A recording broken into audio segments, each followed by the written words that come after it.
Okay, so Tucker Carlson's interview is supposed to drop today, and before it does, I want to warn you that if you're on any video that's dealing with Tucker, you're going to see trolls out in force. I believe that that'll be pretty fair.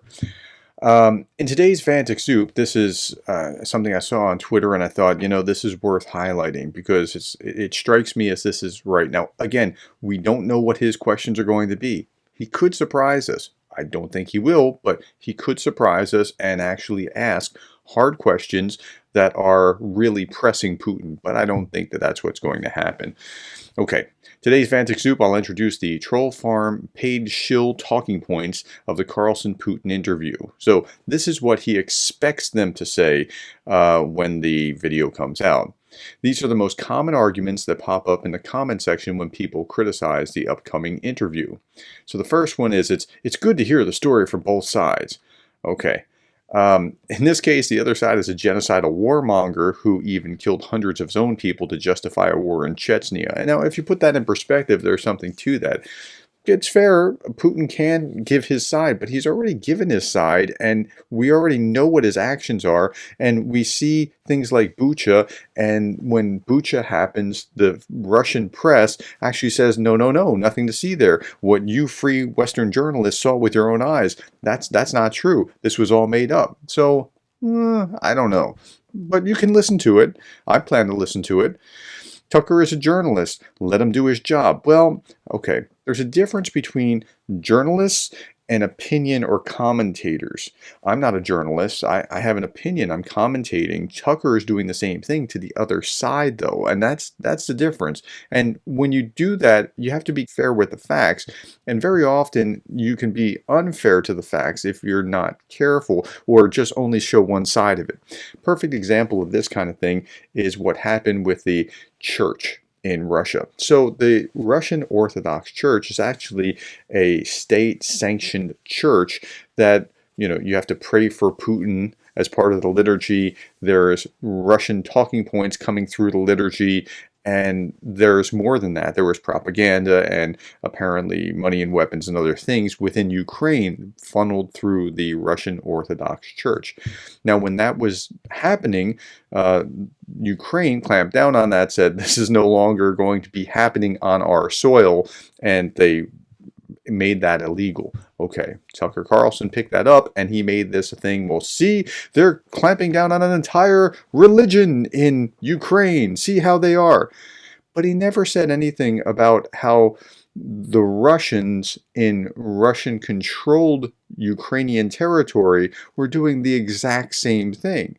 Now, if you're trying to be honest, you ought to be showing that this kind of thing is actually working both ways. But he really swayed or skewed the argument only toward one side because he's all in for Russia. And he said so much.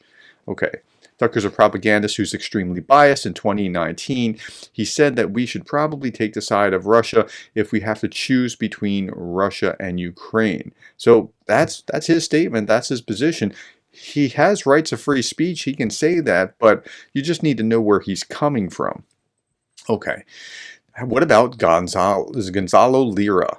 Lira was not a journalist. He was a dating coach who beat up his wife, kids, and disabled nephew who violated, now this is why he got in trouble, Gonzalo Lira, violated Article 436-2 of Ukraine's criminal code and tried to flee the country while on bail. So he was actually taking pictures of things that he was not supposed to be taking pictures of that could help Russia under military martial law constrictions. So yeah, not exactly. That's not going to be fair, but they'll make hay of that as if it's a big thing. Okay, the U.S. is not at war with Russia. Okay, that's a fair point. They're not directly in a war with Russia. They are supporting Ukraine, who is somewhat of an ally and should be supported because Russia's an aggressive authoritarian invader upending the world order. And if you allow that to happen, not only are bad things going to happen there, but other dictators around the world are going to be paying attention to it. And the Kremlin calls it a NATO proxy war. Just go look at RT or TASS or Pravda. They say this all the time. So, I mean, okay. Why aren't you talking about Biden? Why aren't you talking about the border crisis, corruption in Ukraine, Nazis, Hunter Biden, biolabs? Why aren't you talking about all these other things? Now, there is something legitimate to that comment in the sense that there are other issues happening in the United States, but that doesn't mean you can't address Ukraine too while you're addressing these other issues. The border crisis is probably the biggest one of these where, there is a real problem there. However, that doesn't mean that you can't also deal with this foreign policy issue that is critical and where people are dying, literally dying. If you're answering these trolls or if you're seeing these trolls, I bet you they're going to say things like this right there. Why aren't you talking about this other distraction? That's just a way of moving you away from what you should be talking about. Zelensky banned opposing media.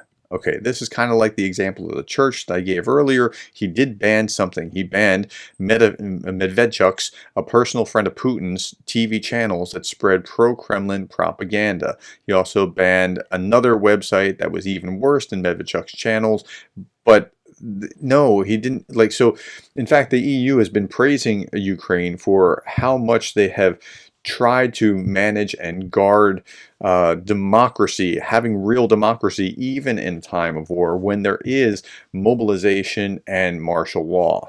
So they're doing as well as they can given the constraints that they're under. Next, I want to hear what that's Putin's, interests are from his own mouth. Well, it's not like he's been hiding it. He's been telling us again and again. And if you pay attention, again in TASS and RT and Pravda, he keeps saying what those things are. They're no secret. You can read them from his 2021 revisionist and genocidal essay on the historical unity of Russians and Ukrainians. So he'll probably simply regurgitate the same kind of things that he's already said, that they're one nation and these Ukrainians that are hurting these Russians here are, they're misguided and these Russians need to be protected and they're going to do that and they're going to stand up against this Nazi aggression from Ukraine. You'll probably hear that kind of thing. I don't know, but I'm saying it's probably likely. Okay, I've always wanted to see a Putin interview because it never happens. What? It happened many times.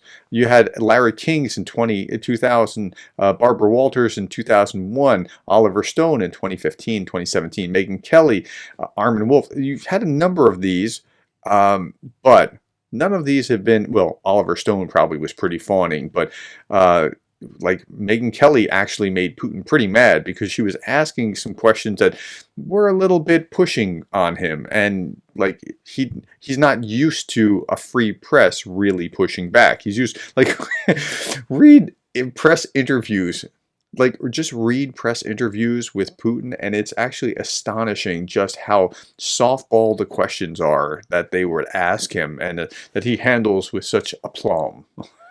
It's fascinating to watch. Finally, there's absolutely no media freedom in Russia, and their World Press Freedom Index is one of the worst in the whole world. And you can see this was an article from just May of 2023. Russia drops to the bottom 20 of the World Press Freedom Index. Okay, so that's what you're going to look for.